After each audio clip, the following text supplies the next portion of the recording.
राजा भोज प्रतिदिन पुतलियों से राजा विक्रमादित्य की महानता और त्याग की गाथाएं सुन सुनकर भीतर से विचलित होने लगे थे। मन में सिंहासन पर बैठने की तीव्र इच्छा थी, परंतु हर दिन एक नई पुतली उनका मार्ग रोक देती और विक्रम की किसी नई कहानी में उन्हें उलझा देती। इस बीच उज्जैनी की प्रजा बड़ी संख्या में महल के प्रांगण में एकत्र होकर सिंहासन की पुतलियों से विक्रमादित्य के गौरव की कथाएं सुनने को उतावली रहती थी। नवम दिवस की बेला थी। जैसे ही राजा भोज ने सिंहासन की ओर कदम बढ़ाए, मधुमालती नाम की पुतली जागृत हुई और गंभीर स्वर में बोली, रुकिए राजन, क्या आप भी विक्रम की तरह प्रजा के लिए अपने प्राणों का उत्सर्ग कर सकते हैं? यदि नहीं तो सुनिए, एक कथा उस महान राजा की। एक समय की बात है, मधुमालती ने कहना आरंभ किया। राजा विक्रमादित्य ने राज्य की समृद्धि और जन कल्याण हेतु एक भव्य यज्ञ का आयोजन किया। यह यज्ञ कई दिनों तक निरंतर चलता रहा। एक दिन जब स्वयं राजा मंत्रोच्चारण में लीन थे, तभी एक वृद्ध आर्षि यज्ञ मंडप में पधारे। राजा की दृष्टि उन पर पड़ी, परंतु विधि के नियमों के कारण वे यज्ञस्थली से उठ न सके। उन्होंने मन ही मन ऋषि को नमस्कार किया। आर्षि भी राजा की भावना समझ गए और आशीर्वाद देकर एक ओर खड़े हो गए। यज्ञ की पूर्णाहुति के पश्चात राजा ने आदरपूर्वक आर्षि से उनके आगमन का कारण पूछा। विक्रम को झांक था कि नगर से कुछ दूर एक वन में आर्षि गुरुकुल चलाते हैं, जहाँ बालक शिक्षा ग्रहण करते हैं। आर्षि ने कहा, राजन, यज्ञ में विघ्न डालना मेरा उद्देश्य न था, परंतु यह संकट अत्यंत घातक है। 6 बालक जो 8 से 12 वर्ष की वय के हैं, वन में सूखी लकड़ियां बीनने गए थे और वहां 2 राक्षसों ने उन्हें पकड़ लिया। ऋषि की वाणी कांप रही थी। उन्होंने बताया कि राक्षस बालकों को पहाड़ी की ऊंचाई पर ले गए हैं और यह शर्त रखी है कि यदि एक स्वस्थ क्षत्रिय पुरुष स्वेच्छा से माता काली के समक्ष बलि हेतु प्रस्तुत हो, तभी वे बालकों को मुक्त करेंगे। कोई छल या बल यदि हुआ तो वे बालकों को उसी क्षण नीचे गिरा देंगे। राजा विक्रमादित्य यह सुनकर स्तब्ध रह गए, पर अगले ही क्षण बोले, आर्षिवर, आप मुझे उस स्थान पर ले चलिए। मैं स्वयं बलि हेतु प्रस्तुत हूँ। यदि मेरे प्राणों से मासूम जीवन बचता है तो इससे बड़ा कोई धर्म नहीं। आर्षि ने उन्हें समझाने का हर संभव प्रयास किया, पर विक्रम का निर्णय अडिग रहा। वे बोले, राजा वही है जो अपनी प्रजा की रक्षा के लिए प्राण भी न्यौछावर कर दे। राजा घोड़े से पहाड़ी की तलहटी तक गए और वहां से पैदल ही कठिन चढ़ाई चढ़ने लगे। चोटी पर पहुंचते ही एक राक्षस प्रकट हुआ और गरज कर बोला, क्या तुम्हें हमारी शर्त झात है? राजा ने दृढ़ता से उत्तर दिया, हाँ, मैं जानता हूँ और उसी हेतु आया हूँ। राजा के आदेश पर एक राक्षस बालकों को अपनी भुजाओं में लेकर नीचे उतार लाया। दूसरा राक्षस राजा को बलिवेदी तक ले गया। विक्रमादित्य ने मां काली की मूर्ति के समक्ष शीश झुका दिया। अपने अंत समय की प्रतीक्षा करते हुए ध्यानस्थ हो गए। तभी राक्षस ने तलवार उठाई, पर उसे चला नहीं सका। क्षण भर में तलवार नीचे गिर गई और राक्षस ने विक्रम को गले लगा लिया। चारों ओर दिव्य प्रकाश फैल गया। वातावरण सुरभित हो उठा। विक्रम ने आंखें खोली तो देखा, राक्षसों का स्थान अब इंद्र और पवन देवता ने ले लिया है। देवताओं ने कहा, हे राजन, यह सब एक परीक्षा थी। हम जानना चाहते थे कि क्या तुम केवल भौतिक वस्तुएं ही दान कर सकते हो या अपने प्राणों का भी त्याग कर सकते हो। फिर उन्होंने राजा को यशस्वी होने का आशीर्वाद दिया और कहा, तुम्हारा नाम युगों युगों तक अमर रहेगा। यह कहकर मधुमालती शांत हो गई। सिंहासन के समक्ष एक बार फिर मौन छा गया। 10वां दिन था। एक बार फिर राजा भोज ने सिंहासन की ओर कदम बढ़ाए। उनकी आंखों में विजय की चमक थी, पर जैसे ही उन्होंने हाथ बढ़ाया, प्रभावती नामक 10वीं पुतली सजीव हो उठी। उसकी दृष्टि में गंभीरता थी और स्वर में गर्व। उसने कहा, रुको राजन, क्या तुम स्वयं को राजा विक्रमादित्य के समकक्ष समझने लगे हो? क्या तुम में वही दया, वही पराक्रम है? यदि नहीं तो सुनो, मैं सुनाती हूँ उस परम प्रतापी राजा की एक और कथा। एक बार राजा विक्रमादित्य शिकार की धुन में इतना आगे निकल गए कि अपनी सैनिकों की टुकड़ी से बिछड़कर एक अज्ञात जंगल में भटक गए। उन्होंने चारों ओर नजर दौड़ाई, पर कोई सिपाही दिखाई नहीं दिया। तभी उनकी दृष्टि एक युवक पर पड़ी जो एक वृक्ष की शाखा पर रस्सी बांध रहा था। उस रस्सी में फंदा बनाकर युवक ने जैसे ही उसमें सिर डाला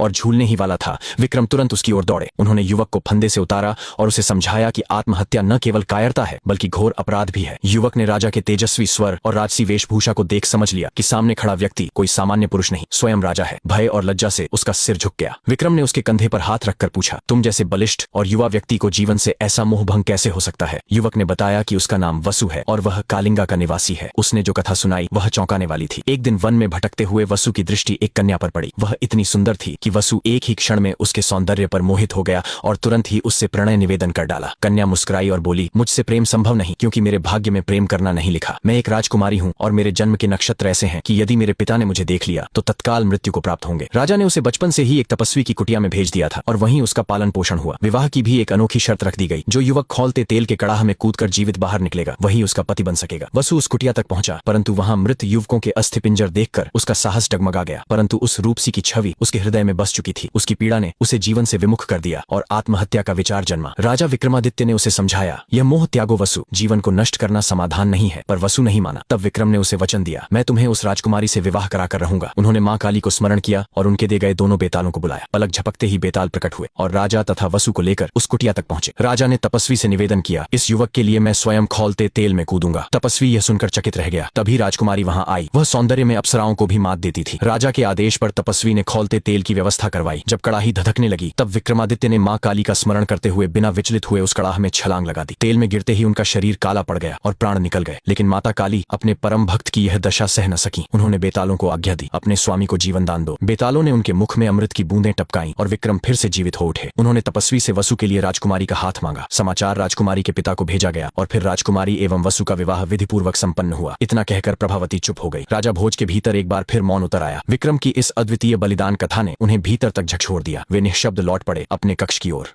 राजा भोज हर दिन तैयार होकर सिंहासन पर बैठने के लिए राजदरबार पहुंचते रहे और हर दिन दिव्य सिंहासन की सुंदर पुतलियां जागृत होकर उन्हें टोकती रहीं। हर पुतली उन्हें राजा विक्रमादित्य के त्याग और शौर्य की अतुलनीय गाथा सुनाकर सिंहासन पर बैठने से रोक देती। अब तक आप 10 पुतलियों द्वारा सुनाई गई कथाएं पढ़ चुके हैं। आइए आज पढ़ते हैं 11वीं पुतली त्रिलोचना की सुनाई कथा। अगले दिन जब राजा भोज दरबार में पहुंचे तो 11वीं पुतली त्रिलोचना जैसे जागृत होने के लिए पहले से ही प्रतीक्षारत थी। त्रिलोचना बोली, हे राजा भोज, आप प्रतिदिन इस सिंहासन पर बैठने के लिए आते हैं और प्रतिदिन राजा विक्रमादित्य की कथा सुनकर लौट जाते हैं। फिर भी आपने अब तक हिम्मत नहीं हारी। राजा भोज का अभिमान अब धीरे धीरे ढल चुका था। वे नम्रता से बोले, हे सुंदरी, कृपया हमें यह बताइए कि आज आप हमें राजा विक्रमादित्य की कौन सी कथा सुनाने जा रही हैं। हमारे साथ साथ नगर की प्रजा भी अपने पूर्वज राजा के त्याग और वीरता की कहानियों से परिचित होना चाहती है। त्रिलोचना मुस्कुराई और कथा आरंभ की। हे राजन, राजा विक्रमादित्य एक महान प्रजापालक थे। उन्हें सदा अपनी प्रजा की सुख समृद्धि की चिंता बनी रहती थी। एक बार उन्होंने एक महायज्ञ करने का संकल्प लिया। इस यज्ञ के लिए असंख्य राजा महाराजाओं, विद्वान ब्राह्मणों, पंडितों और अर्षियों को आमंत्रित किया गया। यहाँ तक कि देवताओं को भी निमंत्रण देना नहीं भूले। पवन देवता को आमंत्रित करने का दायित्व उन्होंने स्वयं लिया, जबकि समुद्र देवता को आमंत्रित करने का कार्य एक योग्य ब्राह्मण को सौंपा। दोनों ही अपने अपने कार्य के लिए प्रस्थान कर गए। जब विक्रम वन में पहुंचे तो उन्होंने पवन देवता का स्थान जानने के लिए ध्यान करना शुरू किया। योग साधना से उन्हें ध्यात हुआ कि इन दिनों पवन देव सुमेरु पर्वत पर निवास कर रहे हैं। उन्होंने विचार किया कि यदि सुमेरु पर्वत जाकर पवन देव का आह्वान किया जाए तो उनके दर्शन संभव हो सकते हैं। तुरंत उन्होंने मां काली द्वारा प्रदत्त दोनों बेतालों का स्मरण किया। बेताल पलक झपकते ही उपस्थित हुए। विक्रम ने उन्हें अपना उद्देश्य बताया। फिर क्या था, बेतालों ने उन्हें क्षण भर में सुमेरु पर्वत की चोटी पर पहुंचा दिया। वहां हवा इतनी तेज चल रही थी कि जमीन पर पैर जमाना कठिन था। बड़े बड़े वृक्ष और विशाल चट्टानें अपनी जगह से उखड़कर उड़ती जा रही थीं, परंतु विक्रम की दृढ़ता जरा भी नहीं डिगी। वे योग साधना में सिद्धहस्त थे, अतः उन्होंने एक स्थान पर स्थिर होकर ध्यान लगाना शुरू कर दिया। विक्रम खाने पीने, सोने और विश्राम की चिंता किए बिना केवल साधना में लीन हो गए। अंततः पवन देव ने उनकी तपस्या से प्रसन्न होकर उनकी सुध ली। हवा का बहाव अचानक रुक गया। मंद मंद बहती हुई वायु शरीर को शीतलता प्रदान करने लगी। तभी आकाशवाणी हुई, हे राजा विक्रमादित्य, तुम्हारी साधना से हम प्रसन्न हुए। कहो, तुम्हारी क्या इच्छा है। विक्रम अगले ही क्षण सामान्य अवस्था में आ गए और हाथ जोड़कर बोले कि वे अपने द्वारा किए जा रहे महायज्ञ में पवन देव की उपस्थिति चाहते हैं। पवन देव के पधारने से उनके यज्ञ की शोभा और भी बढ़ेगी। यह बात विक्रम ने इतने भावुक होकर कही कि पवन देव मुस्कुरा उठे। उन्होंने उत्तर दिया कि सशरीर यज्ञ में उनकी उपस्थिति असंभव है। यदि वे सशरीर वहां गए तो विक्रम के राज्य में भयंकर आंधी तूफान आ जाएगा। लहलहाते खेत, पेड़ पौधे, महल और झोपड़ियां सब कुछ नष्ट हो जाएगा। रही उपस्थिति की बात, तो संसार के हर कोने में उनका वास है, इसलिए वे अप्रत्यक्ष रूप से उस महायज्ञ में उपस्थित रहेंगे। विक्रम उनका अभिप्राय समझकर चुप हो गए।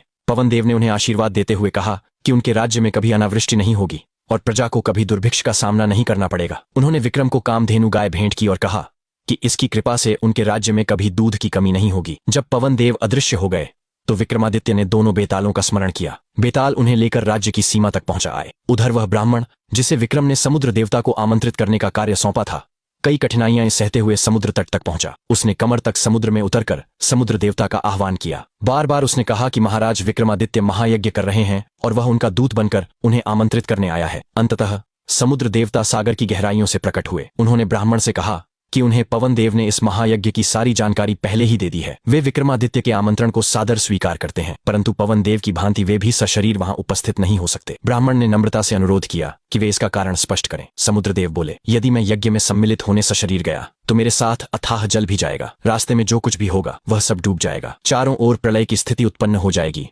और सब कुछ नष्ट हो जाएगा। जब ब्राह्मण ने जानना चाहा कि उसके लिए क्या आदेश है तो समुद्र देवता बोले, हम राजा विक्रमादित्य को सकुशल महायज्ञ संपन्न कराने के लिए अपनी शुभकामनाएं देते हैं। यद्यपि हम सशरीर उपस्थित नहीं हो सकते, परंतु अप्रत्यक्ष रूप से हम उस यज्ञ में उपस्थित रहेंगे। जल की प्रत्येक बूंद में हमारा वास है और यज्ञ में जो जल प्रयोग होगा उसमें भी हमारी उपस्थिति बनी रहेगी। यह कहकर उन्होंने ब्राह्मण को 5 रत्न और 1 घोड़ा प्रदान करते हुए कहा, मेरी ओर से राजा विक्रमादित्य को यह उपहार दे देना। ब्राह्मण उपहार लेकर लौटने लगा। रास्ते में जब वह पैदल चल रहा था तो उस घोड़े ने मनुष्य की भाषा में उससे कहा, इतने लंबे सफर के लिए तुम मेरी पीठ पर क्यों नहीं सवार हो जाते। ब्राह्मण ने संकोचवश मना किया।